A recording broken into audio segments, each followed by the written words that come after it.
উইলেস, বিশ্বাস করা না করা একান্তই আপনার ব্যাপার।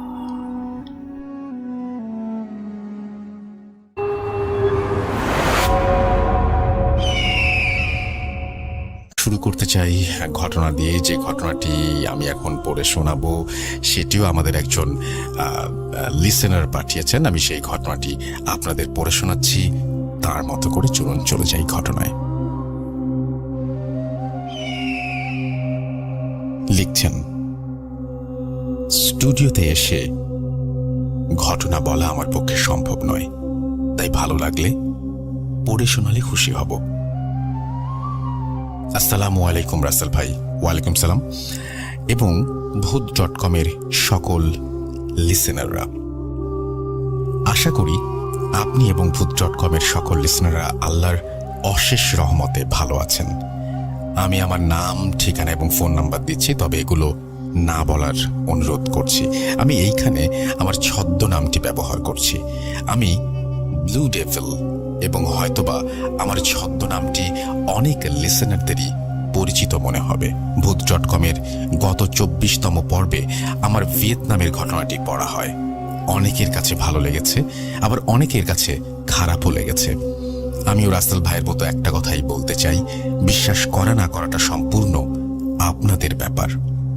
যাদের কাছে আমার ঘটনাটি ভালো লেগেছে তাদের জন্যই আজকের ঘটনাটি লিখতে বসলাম। আশা করি এই ঘটনাটিও আপনাদের ভালো লাগবে। আজকে আমি আপনাদের যে ঘটনাটি বলতে যাচ্ছি তা আমেরিকাতেই ঘটা একটি ঘটনা। এই ঘটনাটি আমি সংগ্রহ করেছি আমার এক কলিগের কাছ থেকে, এবং ঘটনাটি ঘটেছিল ওই কলিগের অ্যাপার্টমেন্টে। ঘটনাটি আমি সংগ্রহ করি 2010 সালে। তখন আমি একটি বড় কোম্পানিতে চাকরি করতাম, এবং ওই চাকরির সুবাদে ওই কলিগের সাথে পরিচয়।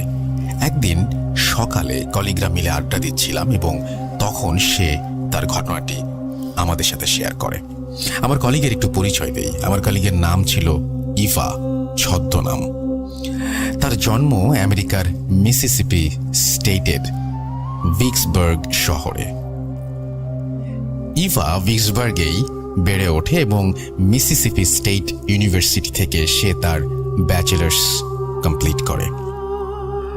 চাকরি করার জন্য সে নিউ ইয়র্কে আমাদের কোম্পানিতে জয়েন করে, এবং এখানেই আমাদের পরিচয়। ইভা আমাকে যেভাবে ঘটনাটি বলেছিল আমি সেভাবেই ঘটনাটি বলছি। ঘটনাটি ঘটেছিল 2007 সালে। আমি তখন ইউনিভার্সিটির 3য় বর্ষের ছাত্রী। সময়টি ছিল জানুয়ারি মাস। প্রথম সেমিস্টার শেষ হয় ডিসেম্বরে, এবং কিছুদিন পরেই দ্বিতীয় সেমিস্টার শুরু হবে। আমি তখন আমার বয়ফ্রেন্ড জেমস, ছদ্মনাম, তার সাথে একটি অ্যাপার্টমেন্টে শিফট করি। অ্যাপার্টমেন্টের একটু বর্ণনা দেই। অ্যাপার্টমেন্টের বিল্ডিংটি ছিল 14 তলা, এবং অ্যাপার্টমেন্টটি ছিল 13 তলায়। প্রতিটি ফ্লোরেই 4টি করে ইউনিট, এ, বি, সি এবং ডি। আমাদের অ্যাপার্টমেন্টটি ছিল 13A, 2 বেডরুমের একটি অ্যাপার্টমেন্ট। দরজা খুললেই আমাদের লিভিং রুম, এবং লিভিং রুমের সাথে সংযুক্ত কিচেন। হাতের বাঁ দিকে একটি ছোট্ট করিডোর। ওই করিডোরের মাঝামাঝি জায়গায় হাতের ডান দিকে আমাদের বাথরুম। করিডোরের শেষ প্রান্তে একটি বেডরুম, এবং কিচেনের পাশে আরেকটি বেডরুম। আমরা করিডোরের শেষ প্রান্তের রুমটিতে থাকতাম। প্রথম 2-3 দিন কোনো সমস্যা ছিল না। জানুয়ারির শেষ দিকে আমরা নতুন সেমিস্টার শুরু করেছি। আমিও ধীরে ধীরে ক্লাসে যাওয়া শুরু করলাম, আর জেমসও তার কাজে যাওয়া শুরু করলো। ঘটনার শুরু ফেব্রুয়ারি থেকে। জেমসের একটি কুকুর ছিল যার নাম ছিল চার্লি। তারা একে অপরকে খুব ভালোবাসত। চার্লির একটি শারীরিক সমস্যা ছিল, সে কানে শুনতে পেত না। চার্লি আমাদের সাথেই থাকতো, রুমের মেঝেতে ঘুমতো। তো প্রতিদিনের মতো ওই দিনও চার্লি আমাদের রুমেই ঘুমাচ্ছিল।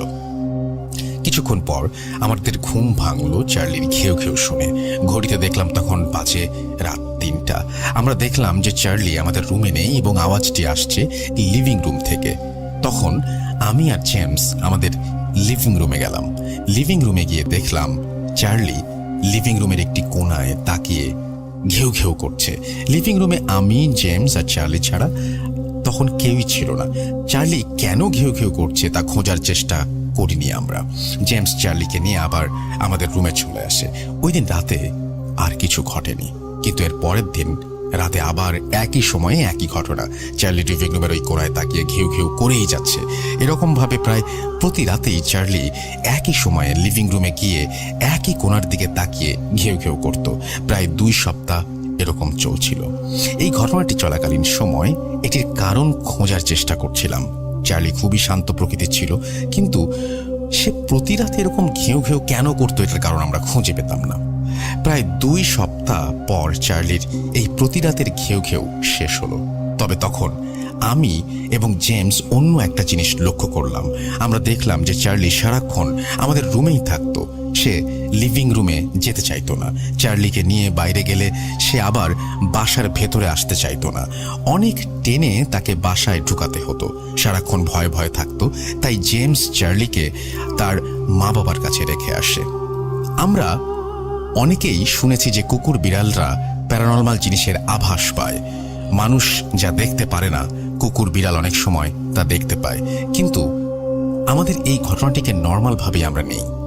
তার 1 মাস পর, অর্থাৎ 1 মাস কেটে যাবার পর তেমন কিছুই ঘটে না। এপ্রিল মাসে আবার ঘটনা শুরু হয়। একদিন রাতে আমি বাথরুমে যাওয়ার জন্য রুম থেকে বের হই। আমাদের রুমের দরজাটা খুললেই আমাদের লিভিং রুমের সোফাটি দেখা যায়। ঘুম ঘুম চোখে আমার মনে হলো লিভিং রুমের সোফায় কেউ বসে আছে। ভাবলাম হয়তোবা ভুল দেখছি, তাই ভালো করে না দেখে আমি বাথরুমে চলে যাই। বাথরুম থেকে বেরিয়ে যখন আবার সোফার দিকে তাকাই, তখন আমি স্পষ্ট দেখি যে একজন বয়স্ক মানুষ, বয়স 50 থেকে 60 হবে, হাতে একটা পুরনো হ্যাট নিয়ে এবং কালো স্যুট পরে আমাদের সোফায় বসে আছেন। কি ঘটছে কিছু বুঝে ওঠার আগেই ওই বয়স্ক লোকটি আমার দিকে তাকিয়ে হাসলেন এবং উঠে আমার সামনের দিকে হেঁটে চলে গেলেন। লোকটিকে বা কোথায় গেল তা দেখার মতো সাহস আমার ছিল না। আমি আবার রুমে এসে ঘুমিয়ে পড়ি। আমি ঘটনাটি জেমসের সাথে শেয়ার করিনি এবং ঘটনাটিকে স্বপ্ন বলে নিজেকে সান্ত্বনা দিয়ে নেই। এরপর থেকে আমার মাঝে মাঝেই মনে হতো আমাদের লিভিং রুমের সোফায় কেউ বসে আছে। এই ঘটনাটার কিছুদিন পর আমি আর জেমস বাইরে থেকে ডিনার করে বাসায় ফিরি। অ্যাপার্টমেন্টে ঢুকে যখন আমরা আমাদের রুমের দিকে গেলাম এবং তাকালাম তখন আমরা দুজনেই সেই সোফায় বসে থাকা লোকটিকে দেখলাম এবং তখন আমাদের রুমের দরজাটা অনেক শব্দ করে লেগে গেল। জেমস ভেবেছিল হয়তোবা কোনো চোর ঢুকেছে বাসায়। সে তাড়াতাড়ি করে রুমের দরজা খুলল এবং দেখল রুমে কেউ নেই। রুমের সব কিছু ঠিকঠাক। আমি তখন জেমসকে সোফায় বসে থাকার ঘটনাটি বলি। জেমস তখন কিছুটা চিন্তিত হয়ে পড়ে যে বাসায় আসলে কি সমস্যা আছে নাকি এটি আমাদের মনের ভুল। জেমস তখন তার বন্ধু উইলিয়াম আমাদের বাসায় তাকে ডাকে কিছুদিন থাকার জন্য। উইলিয়ামকে জেমস বাসা নিয়ে কিছুই বলেনি। এপ্রিল মাসের শেষের দিকে উইলিয়াম আমাদের বাসায় 1 সপ্তাহের জন্য বেড়াতে আসে। তাকে আমরা লিভিং রুমের পাশের বেডরুমটিতে থাকতে দেই। বেডরুমটি যখন আমরা প্রবেশ করি তখন রুমটি খুবই উদ্ভট একটা গন্ধ ছড়ায়। একটি স্যাঁতস্যাঁতে টাইপের গন্ধ পুরো রুমে। এই গন্ধটি কিছুদিন আগেও যখন আমি রুমটিতে যাই তখনও ছিল না। তখন আমরা গন্ধটি দূর করার জন্য এয়ার ফ্রেশনার ব্যবহার করি। এয়ার কন্ডিশনার ছেড়ে দেই, জানালা খুলে দেই, কিন্তু তবুও গন্ধটি যাচ্ছিল না। অনেকক্ষণ পর গন্ধটি কমে আসলো, কিন্তু পুরোপুরিভাবে গেল না। ওই দিন রাতে উইলিয়াম ওই রুমে ঘুমালো এবং আমরা আমাদের রুমে। পরের দিন সকালে উইলিয়াম আমাকে জিজ্ঞাসা করলো, তুমি কি রাতে লিভিং রুমে এসেছিলে? আমি বললাম, না তো, কেন? উইলিয়াম বলল, সবাই ঘুমিয়ে যাওয়ার পর রাতে লিভিং রুমের শব্দ শুনে আমার ঘুম ভাঙে। শুনে মনে হচ্ছিল পুরুষ কণ্ঠে কেউ গুনগুন করে গান গাচ্ছে। আমি তখন আমার রুম থেকে উঠে দরজাটা খুললাম। দেখলাম যে লিভিং রুম পুরোটাই খালি। আর ঠিক তখনই দেখলাম তুমি করিডোরের দিকে যাচ্ছ। আমি তখন আর কিছু না ভেবে রুমে এসে শুয়ে পড়লাম। কিন্তু কি আশ্চর্যের বিষয় হলো, যখন আমি বিছানায় গেলাম ওই স্যাঁতস্যাঁতে গন্ধটি আরো তীব্র হয়ে গেল। ঘুমানোর চেষ্টা করছিলাম কিন্তু ঘুম আসছিল না। আস্তে আস্তে যখন সকাল হচ্ছিল গন্ধটিও কমে আসছিল আর আমি আবার ঘুমিয়ে পড়ি। আমি উইলিয়ামের কথা শুনে খানিকটা অবাক হই, কারণ আমি রাতে লিভিং রুমে যাইনি। তাহলে উইলিয়াম কাকে দেখলো, আর পুরুষ কণ্ঠেই বা কে গুনগুন করছিল? এটা কি তাহলে সেই বৃদ্ধ লোকটি যাকে আমরা আগেও দেখেছি? এগুলো ভাবতে ভাবতেই আমি ওই দিনের মতো ক্লাসে চলে যাই। ওই দিন ও আরও কিছু ঘটেনি, ওই দিন আর কিছুই ঘটেনি। পরের দিন সকালে উইলিয়াম, আমি আর জেমস একসাথে বসে সকালের নাস্তার জন্য। রুমের নিস্তব্ধতা ভেঙে উইলিয়াম বলল, তোমাদের বাসায় কি কোনো সমস্যা আছে? আমি আর জেমস একে অপরের দিকে তাকালাম। জেমস বলল, তোমার এমন মনে হচ্ছে কেন যে এই বাসায় সমস্যা আছে? উইলিয়াম বলল, গতকাল রাতেও আমার ঘুম ভাঙে একটা শব্দটি আসছিল আমার বিছানার নিচ থেকে, যেন মনে হচ্ছিল কেউ একজন নিচ থেকে আমার বিছানায় নক করছে।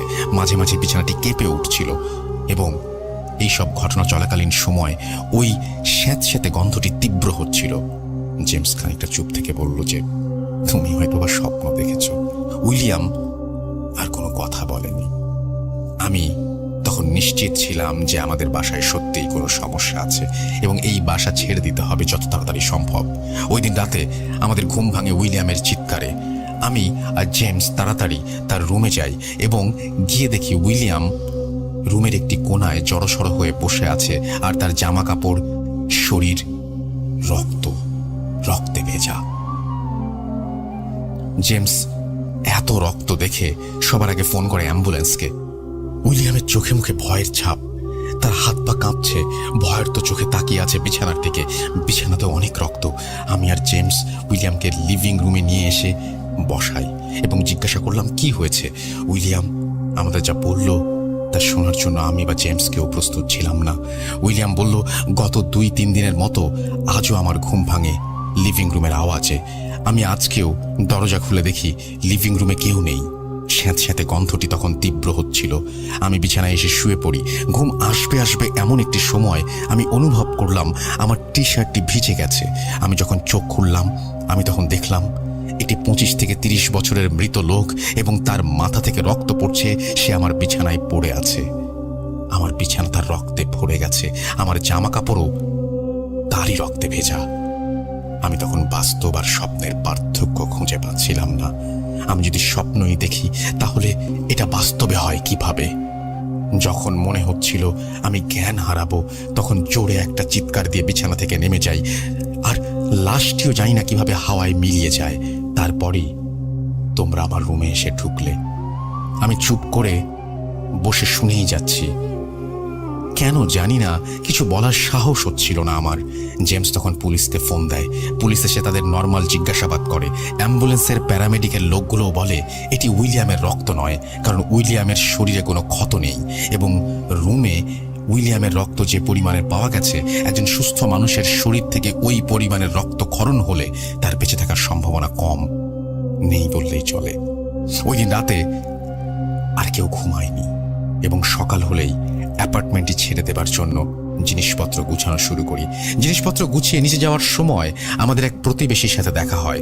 উনি থাকেন 13D-তে। ওনার সাথে কথা বলার এক পর্যায়ে উনি বলেন, তোমাদের আরও অনেকেই এই পরিস্থিতির শিকার হয়েছে, তোমাদের মতোই। আমি কৌতূহলবশত জানতে চাইলাম যে কি ঘটেছিল এই বাসায়। উনি বললেন, প্রায় 5 বছর আগে এই বাসায় এক নবদম্পতি উঠেছিল। সবার সাথে তাদের ভালোই সম্পর্ক ছিল, কিন্তু একদিন লোকটি এসে দেখলো যে তার স্ত্রী লকার থেকে তার সমস্ত টাকা চুরি করে অন্য একটি লোকের সাথে পালিয়ে গেছে। এই শোক আর লোকলজ্জার ভয় লোকটি সহ্য করতে পারেনি, তাই সে ওই দিন রাতে অ্যাপার্টমেন্টের বাথরুমে আত্মহত্যা করে। কিন্তু কোনো এক অজানা কারণে লোকটির লাশ কিচেনের পাশের বেডরুমটিতে পাওয়া যায়। মেঝেতে লাশটি টেনে নেওয়ার চিহ্ন ছিল, কিন্তু সিসিটিভিতে ওই লোকটির পরে বাসায় কাউকেই ঢুকতে দেখা যায়নি। কেউই জানে না যে লোকটি কিভাবে বাথরুম থেকে বেডরুমে গেল। তারপর থেকে এই অ্যাপার্টমেন্টে অনেক মানুষই ওঠে, কিন্তু কেউই 2-3 মাসের বেশি থাকতে পারে না।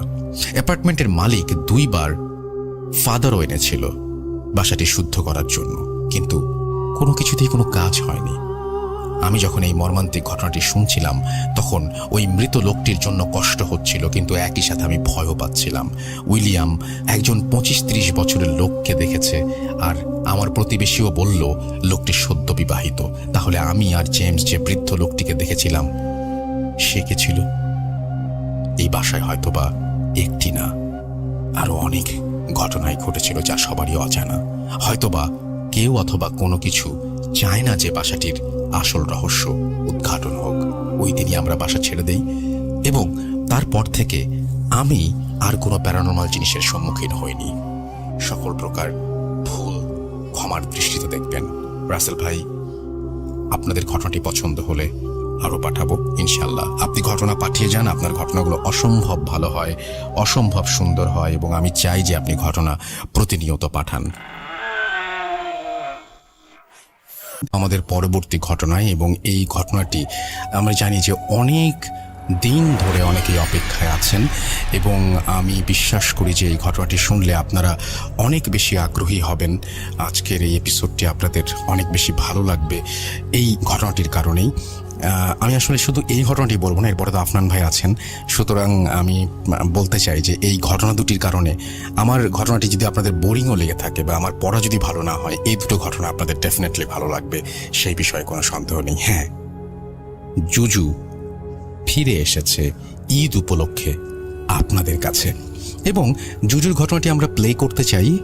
আর আমাকে কৌশিক দা একটা কথাই বলেছেন, সেটা হচ্ছে যে আমি অনেক কিছুই বলতে পারিনি রাসেল তোমাদেরকে আগে, এখন মানে এটা হচ্ছে উনি রেকর্ডের মধ্যেই বলেছেন, আপনারা শুনতে পাবেন এমনিতেও, যে এবার আরও একটু বেশি করে ঘটনার প্রেক্ষাপটের বিবরণ সব কিছু মিলিয়ে ঘটনাটি আরও বেশি অন্যরকম হয়ে উঠেছে, অন্য একটা রূপ পেয়েছে এই ঘটনাটি এবং আপনি আরও বেশি ভিজুয়ালাইজ করতে পারবেন। আমি বিশ্বাস করি যে আপনারা যারা শুনবেন তারা এই ঘটনাটি চোখ বন্ধ করে শুনবেন, চলে যাবেন সেই জঙ্গলে এবং ভিজুয়ালাইজ করবেন। যারা সিলেটে গেছেন তারা জানেন, যারা ডুয়ার্সে গেছেন তারা তো জানেনই, এবং যারা দার্জিলিং গেছেন তারাও চা বাগান দেখেছেন, যারা পঞ্চগড়ের দিকে গেছেন তারাও চা বাগান দেখেছেন।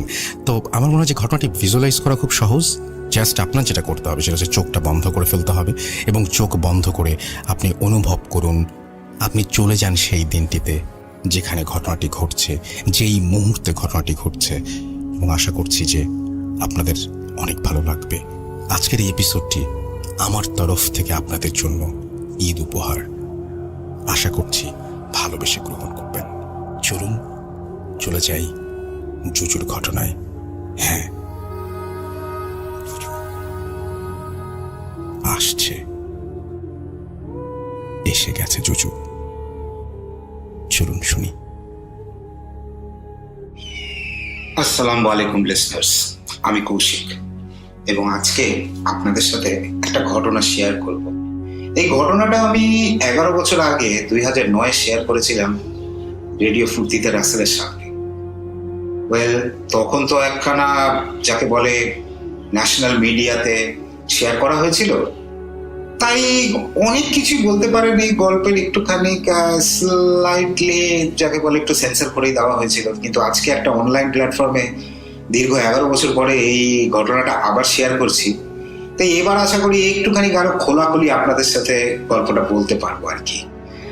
তো খুব একটা ডিলে না করে চলে যাই ঘটনাতে। কিন্তু ঘটনাতে যাওয়ার আগে 2-4টা ব্যাখ্যা আপনাদেরকে দেওয়া উচিত, তার কারণ এখানে অনেকেই আছেন যারা হয়তো এই ঘটনাটা শুনেছেন আগে এবং হয়তো সেদিন অনেক ব্যাখ্যাও দেওয়া হয়েছিল, সেগুলো হয়তো শুনেছেন। তাই আজকে আর ওরকম ব্যাখ্যায় যাব না, কিন্তু একটু ব্যাকগ্রাউন্ড দেব। মানে আমি যখন ছোট ছিলাম, মানে 43 রানিং নাও, আমি যখন ছোট ছিলাম তখন মানে এই 1-2 বছর বয়স যখন ছিলাম আমার, তখন যখন আমি বায়না করতাম বা কান্নাকাটি করতাম, খেতে চাইতাম না, তখন আমার বড় বোনেরা, ফুপুরা, মা এরা সবাই আমাকে ভয় দেখাতে, বলতো যে তাড়াতাড়ি খেয়ে নাও, না হলে জুজু আসবে। এখন জুজু হচ্ছে নাকি একটা ভূত যে বাচ্চা খায়, এবং জুজু কোথায় থাকে না, জুজু থাকে হচ্ছে গিয়ে আমাদের পাশের বাসার নারকেল গাছের উপরে।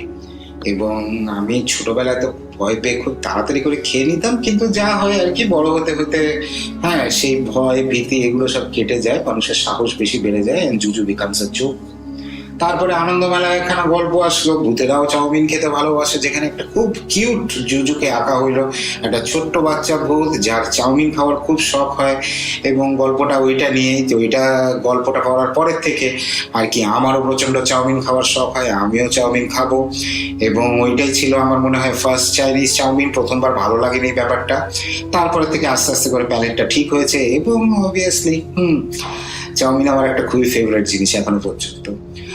চন্দ্রবিন্দু দ্য ব্যান্ড তারা জুজুকে নিয়ে একটা গান বানালো, জিনিসটাকে একটু কিউট করে দেওয়া হলো আর কি। আমাদের জন্য এই ব্যাপারটা কিন্তু কিউটই ছিল থ্রু আউট আর কি, মানে it's a part of culture and history যদি ওরকম করে বলা যায়। এবং এটা যে একটা ডার্ক সাইড আছে, এই ডার্ক সাইডের ব্যাপারটাতে পরে আসবো আর কি।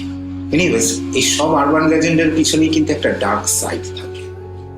আরেকটা জিনিস একটু বলতে চাই, এই ঘটনাটা 26 বছর পুরানো, 1994-এ। আর নভেম্বর কি ডিসেম্বর হবে আমার ঠিক সঠিক ডেট মনে নেই। সঠিক ডেট কেন, আমার অনেক কিছুই মনে নেই, হ্যাঁ। বাট তারপরেও আমি চেষ্টা করছি two tell you people in details about all the things that I felt when this thing was happening in front of me. তো নভেম্বর কি ডিসেম্বর 1994 ওরকম সময়কার ঘটনা।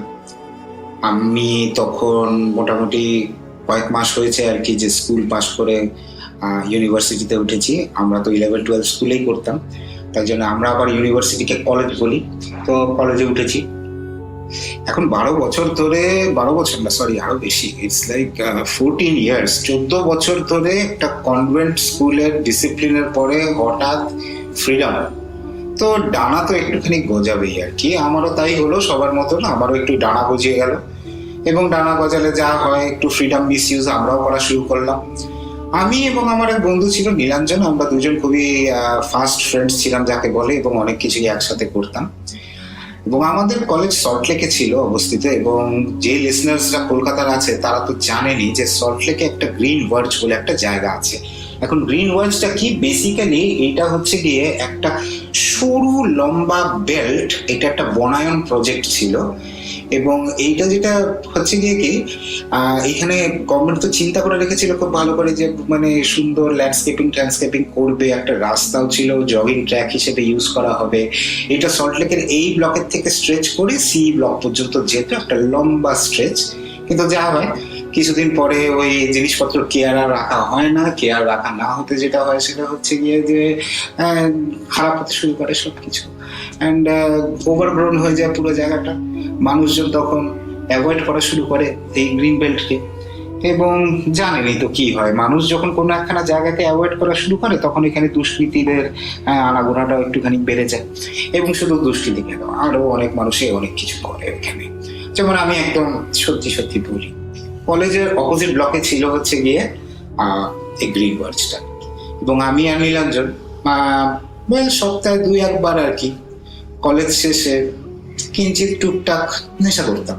শুধু আমরা না, আরো অনেকেই করতো এই গ্রিন ওয়ার্জে। এবং তারপরে আমরা যে জিনিসটা করতাম সেটা হচ্ছে গিয়ে যে ওইটার সাথে যে লাগোয়া একটা ব্লকের পার্ক ছিল অ্যান্ড কমিউনিটি সেন্টার, আমরা ওইখানে বেঞ্চে বসে আড্ডা মারতাম, গান নিয়ে ডিসকাশন করতাম, মুভিজ নিয়ে ডিসকাশন করতাম, পলিটিক্স নিয়ে, হ্যাঁ। তারপরে কলেজে কি করব প্ল্যান প্রোগ্রাম, আমরা দুজনে ইউনিয়নের মেম্বার ছিলাম, তো এইরকম আমরা করতাম। তারপরে যখন ঘন্টাখানেক পরে নেশা কেটে যেত, আমরাও আস্তে ধীরে আর কি বাসার দিকে রওনা দিতাম। মানে নীলাঞ্জন লোকাল ছেলে ছিল, আমি ঠিক এক্স্যাক্টলি লোকাল না, আমার বাসা হচ্ছে গিয়ে about 5 minutes driving distance, and let us say about 15 মিনিটের মতন হাঁটার ডিস্টেন্স ছিল। তো আমরা মানে তো এখানে মোটামুটি রেগুলারলি যাই আর কি, রেগুলারলি বসি আড্ডা মারি। তো অনেক মানুষদেরকেই আর কি মুখ চেনা হয়ে যায়। তার মধ্যে বেসিক্যালি 2 জন ছিলেন, আমার কিন্তু এক্স্যাক্টলি এখন ওনাদের নাম মনে নেই, তাই জন্য একটু কাল্পনিক নামই ইউজ করছি ওনাদের জন্য। অনিমেষ বাবু এবং ওনার ছোট ভাই অনির্বাণ। অনিমেষ বাবুর বয়স তখন 42-43 মতন হবেন। উনি একজন ব্যাংকের বেশ উচ্চপদস্থ কর্মকর্তা, এবং Anirban was the more interesting person. Interesting in the sense that Anirban না খুব থুল একটা মানুষ ছিল, মানে যাকে বলা যায় না রীতিমতন একটা জম্বি। দাদার হাত ধরে পার্কে আসে, বয়স কিন্তু আবার 32 মতন হবে অ্যাটলিস্ট। হ্যাঁ, দাদার হাত ধরে পার্কে আসে, দাদার সাথে হাঁটে, একটু বসে, হ্যাঁ, এবং পুরা জম্বির মতন। এবং বোঝেনি তো, ছোটবেলায় না খারাপ ছিলাম, আসলে ভীষণ খারাপ ছিলাম, জাজমেন্টাল ছিলাম, ইমোশনাল কোশান্ট বলে কোনো জিনিস ছিলই না। আমার তো মনে পড়ে যে আমি অনির্বাণকে মানে ডিসক্রাইব করেছিলাম উইথ দ্য ওয়ার্ডস যে টেলা মাল। না আজ হলে আমি কোনোদিন এই ওয়ার্ডটা ইউজ করবো না to describe anybody like that, absolutely not. তো তখনকার দিন তো দুষ্টু প্রকৃতিরও ছিলাম খুব। আমরা তখন মনে করেছিলাম যে অনির্বাণ মনে হয় আমাদের দলেরই আর কি, তাই জন্য মানে নীলাঞ্জন তো আরো দুষ্টু ছিল। ও তো একদিন অনির্বাণ যখন একা একটু বসেছিল গিয়ে একটুখানি জিজ্ঞেস করে এসেছিল কি দাদা চলবে নাকি। হ্যাঁ, তো আমরা সেদিনই ব্যাপারটা রিয়েলাইজ করি যে দের ইজ সামথিং, মানে এটা আমরা ভুল করেছি, এটা একটা খারাপ জিনিস, আমাদের এরকম করা উচিত ছিল না, ওনার একটা কোনো প্রবলেম আছে। এবং তারপরে একদিন আমরা মানে জিজ্ঞেসই করে বসলাম অনিমেষ বাবুকে যে কি হয়েছে ওনার, মানে কি ব্যাধি, মানে what is wrong with him. তো অনিমেষ বাবু তখন আমাদেরকে মানে ইনফ্যাক্ট প্রথমে উনি নিরঞ্জনকে চিনে ফেলেন, বলে তুমি না মহিতোষ বাবুর ছেলে? তো নিরঞ্জন বলে হ্যাঁ। তো আমরা যে খুব ভালো কথা, তাহলে জানতেই যদি চাও আসো একদিন আমাদের বাসায়, হ্যাঁ তোমাদেরকে শোনাই যে ওর সাথে কি হয়েছে, খুব ইন্টারেস্টিং কিন্তু। তো আমাদেরও তো বেশ বুঝছেন তো, মানে আমরাও খুব ইন্টারেস্টেড হয়ে যাই এবং আমরাও ডিসাইড করি যে সেদিন একটা শুক্রবার ছিল, যে আগামী শনিবার আফটার ব্রেকফাস্ট গোটা 11টা সাড়ে 11টার দিকে আমরা যাব ওনাদের বাসায়। এবং তাই করলাম, আমরা ওনাদের বাসায় গেলাম এবং সেইখানে অনিমেষ বাবু আমাদেরকে যে ঘটনাটা শোনায় সেই ঘটনাটা আমি এখন অলমোস্ট লাইক থার্ড পার্সন পার্সপেক্টিভে আপনাদের সবাইকে শোনাব। তো অনির্বাণ বেসিক্যালি কলকাতার একটা চা কোম্পানিতে চাকরিরত ছিল, মোটামুটি মিড লেভেল ম্যানেজমেন্ট যাকে বলে।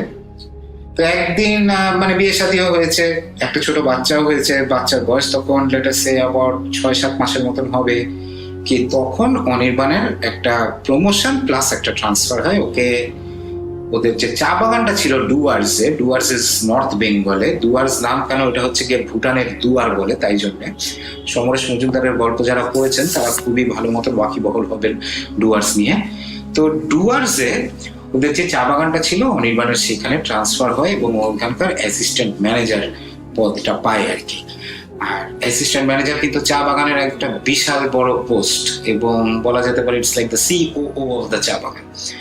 এবং ওইখানে যাওয়ার লেটার সে 2-3 মাস পরে অনির্বাণ ওর বউ পায়েলকে আর বাচ্চাকেও ডেকে নেয়, বিশাল বড় বাংলো, হ্যাঁ ফ্যান্টাস্টিক একটা জায়গা, খুবই সুন্দর মনোরম একখানা বিউটিফুল একটা প্লেস নাকি। অ্যাপারেন্টলি অনিমেষ বাবু তো ওখানে গেছেন, তাই জন্যই উনি আর কি বলতে পারলেন জিনিসটা, উনি খুব সুন্দরভাবে ডিসক্রাইব করছিলেন। তো এখন ব্যাপারটা হচ্ছে গিয়ে এরকম যে এই 8-9 মাসের বাচ্চা নিয়ে পায়েলের বেসিক্যালি তো করার বিশেষ কিছু নেই। এবং আরেকটা কথা বলি, চা বাগান কিন্তু একটা কমপ্লিটলি ডিফারেন্ট একটা ইকোসিস্টেম। এই জিনিসপত্র ওখানে যারা ছিলেন বা যারা থাকতেন বা যাদের বাবা মা কেউ একজন এখানে কর্মরত ছিল তারা হয়তো একটু কিঞ্চিত এগ্রি করবেন আমার সাথে, আর যারা জানেন না তাদেরকে আসলে বলতে চাই যে এটা একটা কমপ্লিটলি ডিফারেন্ট একটা ইকোসিস্টেমে এখানে সবকিছু চলে। এটা আমাদের সাথে, আমাদের সোসাইটির সাথে মিল খুব কম আর কি। ইনফ্যাক্ট ব্রিটিশ আমলের জিনিসপত্র নিয়ে এখনো চলে তো ব্যাপারগুলো, তো তাই আর কি। তো এনিওয়েজ পায়েল ওখানে পৌঁছায়, তো অবভিয়াসলি যা হয় আর কি, নতুন বাসা পেয়েই সে ঘর সাজানো শুরু করে। তো চা বাগানের যে অফিসটা আছে আর কি, সেই অফিসে পায়েলের হঠাৎ চোখে পড়ে বেশ কয়েকটা মুখোশ, মাস্ক, এবং অদ্ভুত যেগুলো থাকে না ওই যে ভয়ের কিছু মুখোশ টুখোশ আছে যেগুলো দার্জিলিং বা ভুটান এইসব জায়গাতে দেখবেন খুব পাওয়া যায়। হ্যাঁ, ধূপ করে রাত্রিবেলার অন্ধকারে দেখলে হয়তো ভয় লাগে, কিন্তু অ্যাকচুয়ালি খুবই সুন্দর জিনিসগুলো। তো পায়েলের একটা মুখোশ পছন্দ হয় এবং ও এই মুখোশটা নেবেই নেবে। এবং ও মুখোশটা যখন মানে অর্ডার দেয় যে এটাকে খোলাও, তো তখন যে মানে গার্ড ছিল একজন নেপালি গোর্খা গার্ড, সে তাকে মানা করে, বলে মেম সাহেব ইসকো ঘর মে মাত লেকে যাইয়ে, মেম সাহেব এইটা একটা অপদেবতা, এবং এটা ঘরে থাকা ভালো না, ও ঘরে থাকলেই অনেক রকমের সমস্যা হয়, মেম সাহেব ওকে নিয়ে যায় না। কিন্তু পায়েলও তো একটা এডুকেটেড মেয়ে না, শহরের মেয়ে, ও তো আর এইসব বিশ্বাস করনে বলা পার্টি না। তো পায়েল যে জিনিসটা করে সেটা হচ্ছে গিয়ে যে একদম কথাতে কোনো গ্রাহ্য মাহ্য না করে, অ্যাবসলিউটলি কেয়ার না করে মুখোশটা বাসায় নিয়ে এসে একটা খুব সুন্দর জায়গায় লিভিং রুমে টাঙিয়ে দেয়। তো ভালো কথা, হ্যাঁ, দিনকাল চলছে এরকম করে। বাচ্চাটা অ্যাজ ইউজুয়াল এরকম বয়সের বাচ্চা হলে যা করে আর কি, প্যাঁপু বায়না করে, কথা তো বলতে পারে না হয়তো, বা বলে হয়তো, আমি ঠিক এক্স্যাক্টলি জানি না। তো সেও হয়তো মাঝে মধ্যে বায়না ঠায়না করতে থাকে। তো একদিন এরকম খাবে না বাচ্চা, ভর দুপুর বেলায় আর কি, একদম বাচ্চা খাবে না, খুব বায়না করছে, খুব কাঁদছে। তখন রেগে মেগে রীতিমতন পায়েল একটুখানি মানে বলে ওঠে, কেন রেগে না আর কি, যেরকম করে আর কি মায়েরা, স্নেহ থাকে অনেক রাগের মধ্যে। তো সে আর কি বলে ওঠে এখানে, তুমি কিন্তু এক্ষুনি খেয়ে নাও, না হলে কিন্তু জুজু আসবে। এবং ঠিক তখন একটা দমকা হাওয়ার মতন আর বড় বড় জানলাগুলোর থেকে মানে এসে পায়েলের মনে হয় কে যেন ওর কানের মধ্যে না ফিস ফিস করে, মানে বাংলায় ফিস ফিস করে বলে, জুজু আসবে, জুজু আসবে। পায়েলের ভয় লাগে, মানে লাগাই উচিত। ইনফ্যাক্ট একা একটা এত বড় বাংলোতে থাকা, হ্যাঁ, ব্রিটিশ আমলের সেই বিশাল বাংলো, লম্বা লম্বা সিলিং, বিশাল বিশাল জানলা দরজা, ওর ভয় লাগে। কিন্তু আমরা কি করি, এরকম কোন একখানা জায়গায় যখন আমাদের ভয় হয়, ভয় লাগে, আমরা তখন এই জিনিসটাকে রেশনালাইজ করার চেষ্টা করি। আমরা বলি যে তোর কিচ্ছু হয় না, অ্যাবসলিউটলি নাথিং, এটা আমার মনের ভুল। এবং পায়েল ওইটাই মনে করে, হ্যাঁ, আবার gets on to her work আর কি। আরো কয়েকটা দিন পাস করে, হ্যাঁ, আবারও এরকম দুপুরবেলায় অনির্বাণ কাজে আছে আর কি, হ্যাঁ। তো আবারও বেশ অনেকদিন পরে বাচ্চা আবার একখানা, হ্যাঁ, বায়না করে, হ্যাঁ, খাবে না হয়তো, প্যাঁপু কান্নাকাটি করছে। তো সেই সময় আবারও মানে পায়েলও তো আর কি আমার মতনই হয়তো ছোটবেলায় এরকম বলা হতো, ওইটাকে একটা কালচারের পার্ট নিয়ে বলে ওঠে যে তাড়াতাড়ি খাও, না হলে কিন্তু জুজু আসবে। এইবার দমকা হাওয়াটা আবার আসে, এবং আরেকটু ক্লিয়ারলি, আগের বারটা যেমন একটু ফিসফিস ছিল, এবারটা হচ্ছে কি না যেন কেউ একটা কানে হালকা করে একটা লো টোনে বলে আর কি, জুজু আসছে, জুজু আসছে। পায়েল এবার সত্যি খুব ভয় পায়, প্রচন্ড ভয় পায় পায়েল। এবং ও যে জিনিসটা করে সেটা হচ্ছে গিয়ে যে বিকাল বেলায় যখন অনির্বাণ আসে, তখন অনির্বাণকে খোলাখুলি সব কথাবার্তা বলে যে দেখো আমার ভয় লাগছে, আমার মনে হয় গোর্খা ঠিকই বলেছিল, মুখোশটাতে মনে হয় কোনো একটা সমস্যা আছে, আমার খুব ভয় লাগছে।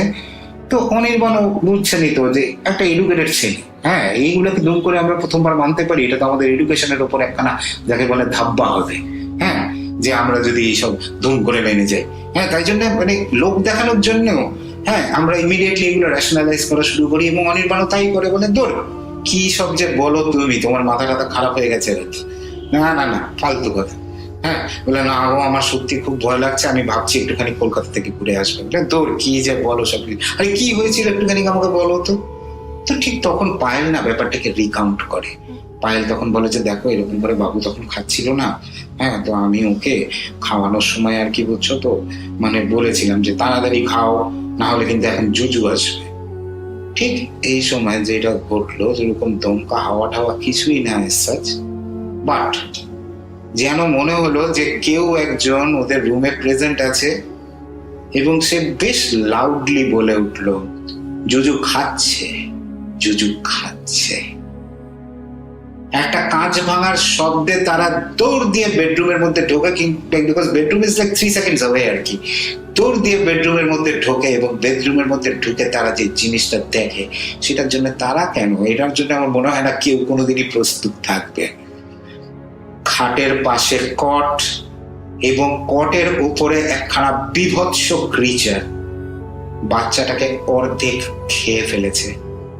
Half part of the body, হ্যাঁ, অলরেডি মানে মানে সরি, বাচ্চার কান্নার আওয়াজও একখানে ছিল, মানে একটা সাপ চিৎকারও ছিল, সাপ চিৎকার, একটা গ্লাস ভেঙেছিল, এবং তারা দৌড়ে ঘরের মধ্যে ঢুকে এই বিভৎস সিনটা দেখে। ওই যে ক্রিচারটা, আমি পরে একটু ডিসক্রিপশন দেওয়ার চেষ্টা করবো আর কি, যতটুকু আমাকে যা বলা হচ্ছে, যে ওই ক্রিচারটা মানে কটের উপরে দাঁড়ানো এবং মুখের মধ্যে অর্ধেক বডি অফ দ্য কিড আর বাকি অর্ধেকটা হচ্ছে গিয়ে কটের মধ্যে।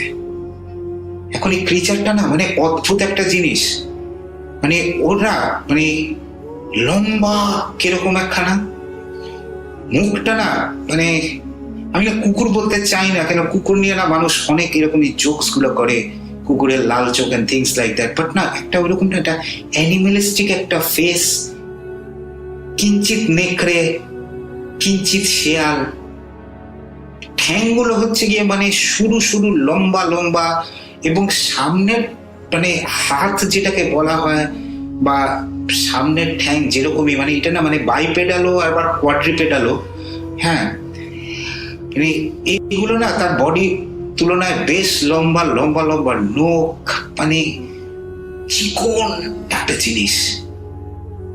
ওরা ওদের দিকে তাকায়, তারপর বাচ্চার বডিটা যেটা মুখে ছিল সামাও হাত দিয়ে ক্লাস্প করে ওই বড় জানলাগুলোর উপর দিক দিয়ে দৌড় দিয়ে বাইরে বেরিয়ে চলে যায়। মানে ব্যাপারটা হচ্ছে কি যে এরকম একটা বিভৎস জিনিসের জন্য না কেউ কোনোদিন প্রিপেয়ার থাকে না, এবং দুইজনই স্পটে মানে জ্ঞান হারায়। অনির্বাণের জ্ঞান আগে ফেরে এবং তারপরে যা করার সে সবকিছুই করে আর কি, যে পুলিশ থেকে শুরু করে, হ্যাঁ, মানে লোকজন জড়ো করা। বাচ্চার বডির অর্ধেকটা কিছুটা দূরে আর কি বাগানের মধ্যে আরো পাওয়া যায়, এবং মানে মানে যেটা বলার আর কি, মানে দুইজনই খুব এত ভাবে শকড হয় যে তারা চরম ভাবে ভেঙে পড়ে। কলকাতা থেকে অনিমেষ বাবু এবং তার ফ্যামিলি এবং অনেকেই সবাই আসে। পায়েলের শখটা আরো অনেক বেশি লাগে আর কি, অনেক অনেক বেশি লাগে। অনির্বাণ বাবু নিজেকে অনেকক্ষণ ধরে রাখতে পারেন, এবং উনি তো এই ঘটনাগুলো বারবার একাধিকবার অনেককে আর কি বলেছেন এই ঘটনাটা পুরো একদম এইভাবে। তো কলকাতায় ওনারা চলে যান আর কি, এই জায়গা ছেড়ে মুখোশটাকে আবার জায়গা মতন রেখে দেওয়া হয়। এবং কলকাতা যাওয়ার পরে যে জিনিসটা হয় সেটা হচ্ছে গিয়ে যে 2-3 দিন পরে, 2-3 দিন না মেবি আরো হয়তো বেশি দিন, আমি ঠিক এক্স্যাক্টলি জানি না, পায়েল সুইসাইড করে। এবং অনিমেষ বাবু বলেননি যে কিভাবে সুইসাইড করেছেন, খালি এইটুকুনি কি বলেন যে সুইসাইডটা খুবই গ্রুসাম ছিল, খুবই গ্রুসাম একটা সুইসাইড ছিল। এবং যা হয় আর কি, অনির্বাণের তারটা তখনই ছিঁড়ে যায়। মাঝে মধ্যে সে ভায়োলেন্ট হয়ে যায়, মাঝে মধ্যে সে খুব ধুল থাকে, টেলা আর কি, খুব ধুল থাকে, এবং ম্যাক্সিমাম টাইম কাউকে সে ডিস্টার্ব করে না, সে একা নিজের ঘরের মধ্যে বন্ধ হয়ে থাকে। কিন্তু তার মধ্যে যে জিনিসটা তখন শুরু হয় সেটা হচ্ছে কি আঁকা। সে জুজুকে আঁকে, এবং সে কত রকমের রেন্ডিশন, কারণ হচ্ছে কি যে প্রথমে সে দেয়ালে এঁকেছিল, তারপরে সে দেয়ালগুলোকে আবার তো পেন্ট রিপেন্ট করা হয়, তারপরে তাকে খাতা দেওয়া হয় স্কেচ বুক, এবং স্কেচ বুকের উপরে স্কেচ বুক সে বিভিন্ন অ্যাঙ্গেল থেকে বিভিন্ন ভাবে সেখানে জুজুকে আঁকে এবং কথাবার্তা লেখে টেকে, মানে he is obsessed with the whole thing. এবং অনিমেষ বাবু স্কেচ বুকটা নিয়ে আসে আমাদেরকে দেখানোর জন্য, এবং মানে আঁকা ছবিগুলা দেখে, মানে ডিসক্রিপশনটা আমি আগেই দিলাম না কিরকম আর কি, আঁকা ছবিগুলা দেখে মানে ফ্র্যাঙ্কলি বলবো আমার আর নীলাঞ্জনের কিন্তু বেশ কয়েকদিন ঘুম হয়নি। ইনফ্যাক্ট আমরা এইটা নিয়েই শুধু ডিসকাশন করতাম যে আমাদের ছোটবেলাকার সে কিউট জুজু এই কি রূপে পরিণত হলো, কি এই জিনিসটা, হোয়াট ইজ দিস। লোকালরা তো বলে অপদেবতা, অপদেবতা জিনিসটা কি, কি এই ব্যাপারটা। রেডিও ফুর্তির ওই প্রোগ্রামে কিন্তু আমরা অনেক ব্যাখ্যা দিয়েছিলাম এইসবের, যে কি হতে পারে কি না। এখানে এত ব্যাখ্যা দেব না, খালি এটাই বলবো যে ভয়ঙ্কর একখানা জিনিস এবং মর্মান্তিক একটা ঘটনা। তবে ঘটনাটা যদি এইখানে শেষ হয়ে যেত না তাহলে কিন্তু ভালোই হতো, কিন্তু এইখানে মূলত যদি মেন ঘটনাটা শেষ হয়ে গিয়ে থাকে তাহলে একটুখানি ফাস্ট ফরওয়ার্ড করে কাট টু যাই 8 বছর পর। আমি তখন কলকাতায় একটা অ্যাড এজেন্সিতে চাকরি করি, যার একখানা ব্রাঞ্চ অফিস ঢাকাতে আছে। মাঝে মধ্যেই আমার ঢাকাতে আসা হয়, মানে এরকমও হয় যে আমি 1 মাস 2 মাস ঢাকাতে থাকি, বাকি সময়টা কলকাতায় থাকি। আবার আসি কোনো একখানা বড় কাজ, একটা পিচ বা কোনো বড় ক্যাম্পেইন যদি হয় ওটার সময়, প্রোডাকশনের কোনো কাজ থাকলে আসি, আবার যাই। ভালোই লাগতো বেশ এই 2 শহরে থাকা, একবার এখানে একবার ওখানে। তো যা হওয়ার আর কি, আমার সাথেও কিন্তু মানুষের বন্ধুত্ব হয়। এবং আমার যিনি আর্ট পার্টনার ছিলেন, মানে আমি মূলত তো একটা কপিরাইটার ছিলাম, আমি তো লিখতাম, এবং রাসেলও কপিরাইটারই ছিল আর কি মূলত। আমরা দুইজনই মূলত কপিরাইটার। তো প্রত্যেকটা কপিরাইটারের একজন তো ভিজুয়ালাইজার বা একটা আর্ট পার্টনার লাগে। তো আমার যিনি আর্ট পার্টনার ছিলেন, ওখানকার যে সিনিয়র আর্ট ডিরেক্টর, উনি আমার আর্ট পার্টনার ছিলেন। তো আমরা দুইজন আর কি একসাথে কাজ করতাম। তো ওনার সাথে আমার বেশ ভালোই একখানা বন্ধুত্ব হয়, যেটা আজ পর্যন্ত এখনো আছে আর কি, টিকে আছে, খুব স্ট্রং। তো ওর আবার যে ব্যাপারটা ছিল হচ্ছে গিয়ে যে ওরও না, মানে কি বলবো, যে লাইফের মধ্যে না অনেক এরকম সুপার ন্যাচারাল ঘটনা ঘটে। হ্যাঁ, মানে টুকটাক অনেক কিছু, আগে যেখানে থাকতো ওই জায়গা ছাড়তে বাধ্য হয়। হ্যাঁ, মানে এমন কিছুই আর কি। হ্যাঁ, আমি দেখি ওর ঘটনা আমি পরে যদি পারি কিছু বলবো টলবো আপনাদেরকে কালেক্ট করে। ও আসলে খুব একটা চায় না এগুলা বলা হওয়া হোক আর কি। তো ও মানে ওর সাথে আমার বেশ ভালোই একটা বন্ধুত্ব হয়। ওর মানে আমার মনে আছে যে 2001-এ ওর ছেলে হয়েছিল। হ্যাঁ, তো এখন আমি তারপরে ওই বিজ্ঞাপন এজেন্সি চাকরিটা ছেড়ে দিই। তো আমার তখন ঢাকায় আসা বন্ধ হয়ে যায়। আমি আরেকটা বিজ্ঞাপন এজেন্সিতে চাকরি নিই কলকাতায়। তারপরে হঠাৎ মানে বাংলাদেশেরই যে সবচেয়ে ওল্ডেস্ট বিজ্ঞাপন এজেন্সি থেকে আমার একটা অফার আসে, এবং আমি আবার ঢাকায় ব্যাক করি, এবং তারপরে থেকে তো আমি এখন এখানেই আছি আর কি। তো অবভিয়াসলি এটা হচ্ছে কি আবার 2005-এ আমি ফিরে এসেছি হ্যাঁ ঢাকাতে, এবং আবারও সব বন্ধু বান্ধবদের সাথে রিনিউড অ্যাকোয়েন্টেন্সেস হয়ে গেছে সবকিছু। তো আমার এই বন্ধুর সাথেও আমার আবারও অ্যাকোয়েন্টেন্স হয়, এবং আমি জানতে পারি যে ওদের ফ্যামিলির সাথে যেসব সুপার ন্যাচারাল ঘটনাগুলো ঘটছে, এই ঘটনাগুলো এখনো থামেনি। ওরা তখন কিন্তু তাদের ওই পুরোনো বাসা ছেড়ে মানে গুলশানের কাছাকাছি একটা নতুন বাসাতেও তারা শিফটিং করেছে। তারপরেও থিংস আর লাইক, ওর ছেলের একটা ইমাজিনারি প্লেমেটও হয়েছে। এখন এইটাই ওকে প্রচন্ড ডিস্টার্ব করে। তো যেদিন ও আমাকে বাসায় দাওয়াত দিল, আমাকে বলছিল যে কুশিক দেখ, তুই তো আবার এইসব মানে পছন্দ টছন্দ করিস, তোর তো আবার এইসব নিয়ে ইন্টারেস্ট আছে। মানে আমি না বুঝে উঠতে পারতেছি না রে দোস্ত, মানে ওর এই যে ইমাজিনারি প্লেমেটটা না, এটা না এখন একটুখানি বেশি বাড়াবাড়ি হচ্ছে। ও না এখন মানে এর কথা শুনে অনেক কিছু উদ্ভট কাণ্ড কারখানা করে আর কি। হ্যাঁ, মানে এই ব্যাপারটা আমার একটু ডিস্টার্বিং লাগছে। এখন দেখুন, ইমাজিনারি প্লেমেট তো আমাদের সবারই থাকে, সবারই হয়, তাই না? তো আমি হয়তো জিনিসটাকে খুব একটা বেশি গ্রাহ্য করিনি। তারপরে আমার মনে হলো যে না, একটু বাচ্চাটার সাথে গল্পগুজব করি। তো বাচ্চাটার সাথে আমি গল্পগুজব করলাম। ওর ইমাজিনারি প্লেমেট, যার নাম হচ্ছে গিয়ে বাম্বো, তার ব্যাপারে বেশ অনেক কিছু জানলাম টানলাম। তারপরে খাওয়া দাওয়া শেষে পিচ্চি আমাকে বলল যে কাকু, তুমি বাম্বোকে দেখবে? হ্যাঁ, আমার মধ্যে তো চরম তখন একটা এক্সাইটমেন্ট। কিভাবে দেখাবি আমাকে বাম্বোকে? বলে আমি তো বাম্বোকে এঁকেছি। হ্যাঁ, তো ওর ড্রয়িং বুকটা নিয়ে আসলো, পাতা খুললাম, বাম্বোকে দেখলাম। বাম্বো কিন্তু আমার বেশ পরিচিত একজন, মানে এখন বলছি না, আমার কাটা দিচ্ছে আর কি। জানি না আপনাদের কিরকম লাগে কিরকম লাগবে না। বাম্বো আমার কিন্তু বেশ পরিচিত একজন পার্সন। তখন একজন বয়স্ক মানুষের হাতে আঁকা ছবি ছিল, এখন একটা 4 বছর বয়সী বাচ্চার হাতে আঁকা জুজু। সেই আমার বেশ চির পরিচিত জুজু। আর বাড়াবো না, এখানেই আজকে থামলাম। Thank you so much. Thank you for hearing me out so patiently. ভালো থাকবেন, সুস্থ থাকবেন এবং সেফ থাকবেন আপনারা সবাই। Thank you so much.